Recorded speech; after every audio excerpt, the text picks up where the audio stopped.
உலக வாழ்க்கையிலே ஹலாலை கொண்டு போதுமாக்கிக் கொண்டு வறுமையிலே வாழ்வது கேவலம் அல்ல. நம்முடைய ஆடை கிழிந்ததாக இருப்பது கேவலம் அல்ல.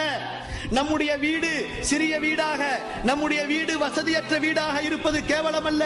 நமக்கு ஒரு வாகனம் இல்லாமல் இருப்பது கேவலம் அல்ல. நமக்கு ஒரு தொழில் இல்லாமல் இருப்பது கேவலம் அல்ல.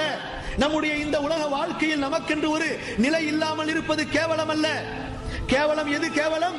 நாளை மறுமையிலே அல்லாஹ் ரப்புல் ஆலமீன் மக்களை எழுப்பும் பொழுது பாவிகள் என்பதாக தனியாக பிரிக்கப்பட்டு அவர்களுடைய கைகளும் கால்களும் விலங்கிடப்பட்டு அவர்களுடைய முகங்கள் நீல நிறமாக மாற்றப்பட்டு அவர்கள் முகம் குப்பர இழுத்து நரகத்திலே தள்ளப்படுவார்களே, அல்லாஹ்வுடைய அந்த படைப்பினங்களுக்கு முன்பதாக அழைக்கப்படுவார்களே, இதோ பாவிகள் இப்போது நரகத்திலே தள்ளப்படுகிறார்கள் என்பதாக. அதுதான் சகோதரர்களே மிகப்பெரிய கேவலம். வேண்டும் அந்த கேவலத்திலிருந்து நாம் நம்மை பாதுகாத்துக் கொள்வதற்கு இந்த உலக வாழ்க்கையில் நாம் எதை தியாகம் செய்தாலும் சரி, அது ஒரு அற்பமான